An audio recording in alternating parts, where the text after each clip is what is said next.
Bom dia, boa tarde, galera. Estamos aqui de volta, né? Agora falar um pouquinho mais ainda sobre a Europa, do capítulo 2, apostila 1 ainda. Agora falar um pouquinho sobre a vegetação da Europa e também do clima, né? Por que a gente fala disso? Porque a vegetação, ela está proporcionalmente ligada ao clima e o clima inversamente proporcional, ou seja, aquela coisa assim, ó. Se você sabe o clima, você sabe a vegetação. Se você sabe a vegetação, você sabe o clima. É uma forma muito natural. Quando a gente trabalha com o clima, o que a gente tem de importante? Como ele é muito característico na Europa, esse clima influencia diretamente na formação da vegetação dos locais. Não só na Europa, como em qualquer lugar do mundo. Aqui no Brasil é assim, nos Estados Unidos, qualquer lugar ali.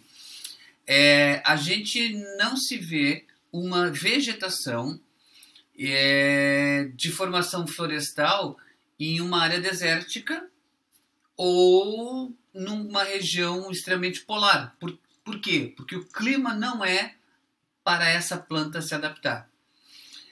A vegetação da Europa, ela não seria diferente dessa situação. Então, o que a gente tem?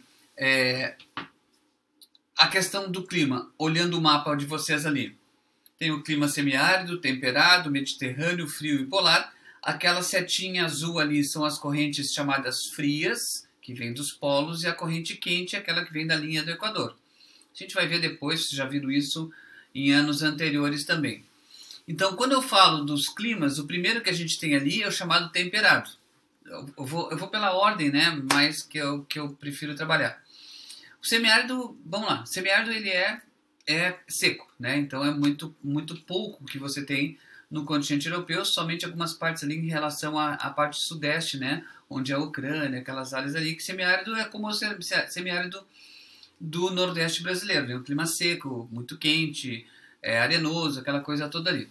No clima temperado, ele tem duas vertentes. Temperado porque ele é um clima ameno, ele não é nem muito quente nem muito frio, então ele é um clima ameno, é o que a gente falou em sala de aula, provavelmente eu ainda me lembro que a gente falou sobre isso, que a colonização do Brasil aqui no sul se dá predominantemente de europeus, alemães e italianos principalmente, porque você tem um clima que propiciou a esse tipo de pessoas migrarem de uma área muito próxima ao clima aqui da região sul. O temperado, então, ele tem duas vertentes, o temperado oceânico e o temperado continental. O temperado oceânico, ele tem um elevado índice pluviométrico, ou seja, tem uma elevada quantidade de chuvas, especialmente em duas estações do ano, que é a primavera e o inverno. E as temperaturas são sempre amenas, porque no temperado oceânico você tem uma influência de maritimidade, ou seja, bastante umidade, o que deixa ameno o clima. No temperado continental, a gente tem uma situação diferente, ela é localizada mais ao centro e mais para o leste da Europa, e as chuvas então são menos intensas, tem menos incidências, então as amplitudes térmicas são mais elevadas. Bom, primeiro, relembrando, o que é amplitude térmica? É a diferença entre a maior temperatura e a menor temperatura.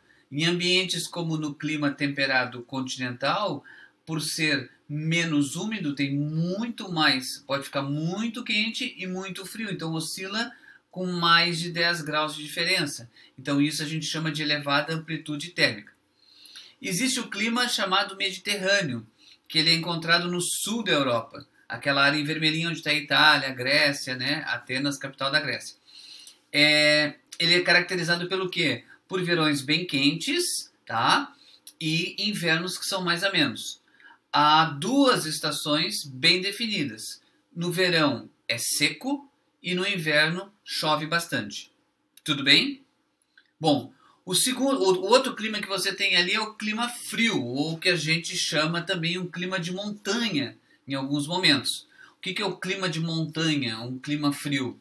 Ele ocorre sempre em áreas de elevadas altitudes, ok? Como, por exemplo, os Alpes suíços, os Montes Pirineus, que nessas áreas as chuvas são bem distribuídas durante todo o ano. O inverno ele é extenso e rigoroso, e aí essa precipitação ela vai através de nevadas e geadas, ou a velha neve, né? Então, essa precipitação que tem, ela é em forma de neve por causa da altitude, fica mais frio, aquela coisa toda ali.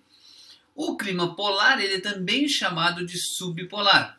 Por que a gente fala isso? Porque ele fica próximo à região ártica, o Ártico ali no norte, onde o Polo Norte, onde mora o Papai Noel, aquela coisa toda ali, né?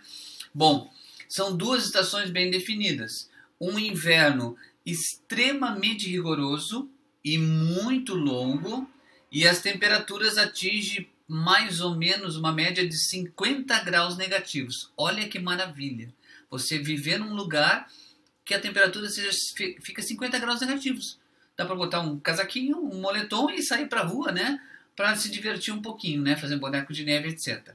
O verão já é curto, né? Ele é muito curtinho. Temperaturas variam entre 16 e 21 graus. Olha só, 16 graus e 21 graus. Então isso a gente vê que é o verão. Lá nessa época o cara bota uma camisa regata, né? Uma bermudinha, vai para a rua, porque está 16 graus, está bem quente naquela região ali. Então você tem os 5 tipos de climas que você caracteriza a Europa.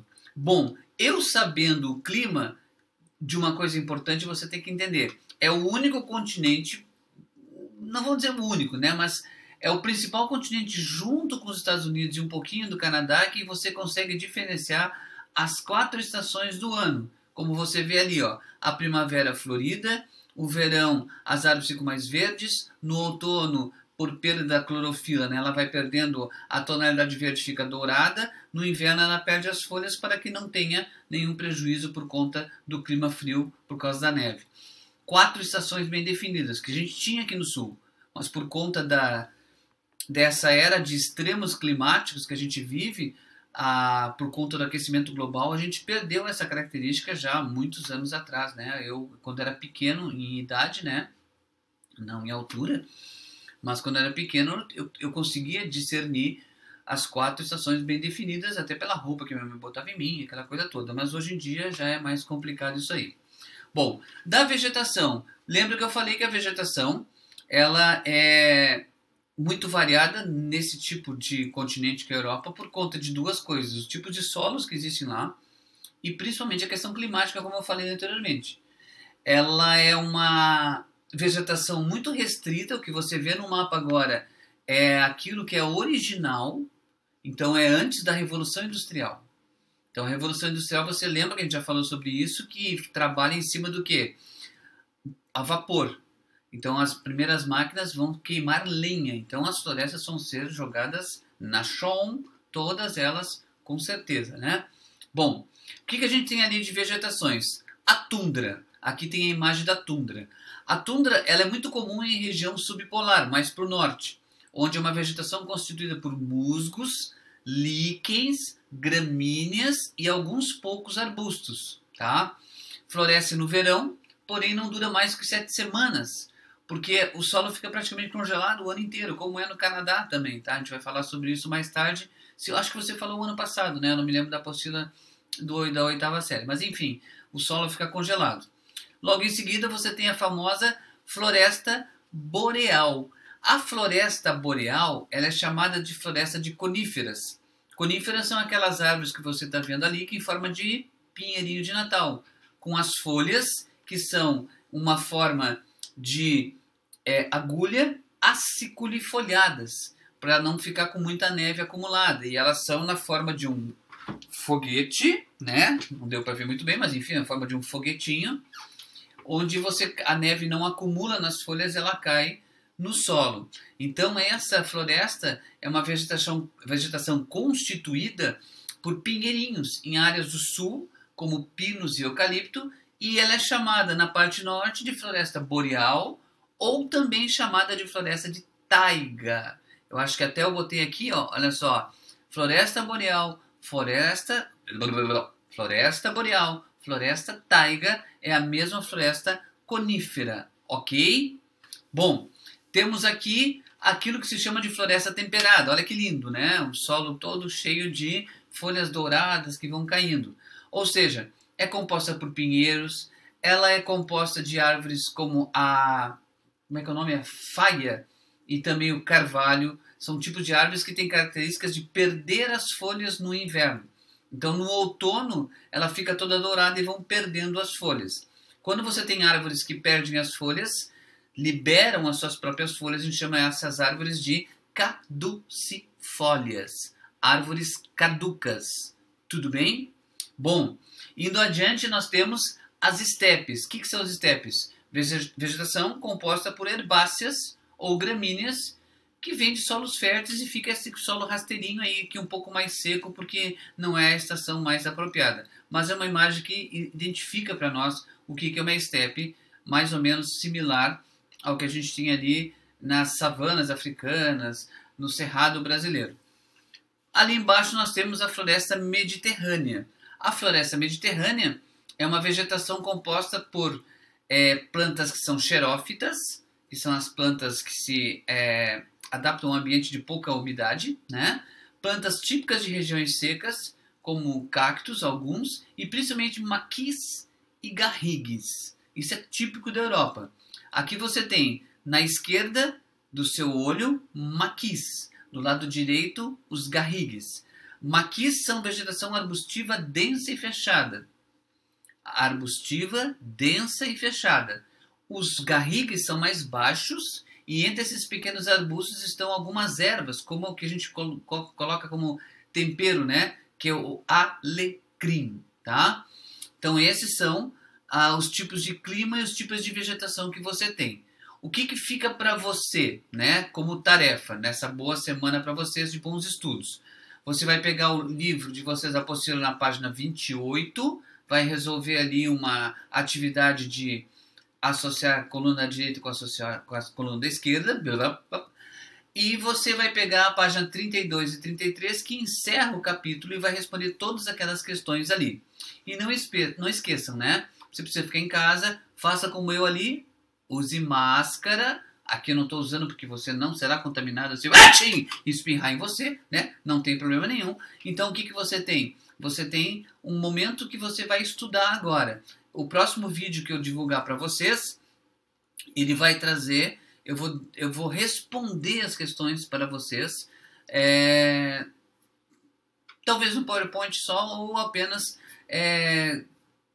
comentando as questões devagarzinho. Mas eu acho que eu vou digitar tudo, fica mais fácil para você copiar, porque tem gente que eu botando no quadro, você já não copia, às vezes eu editando, já fica aquela coisa toda, melhor eu colocar no PowerPoint, né? Então, por enquanto, uma boa semana.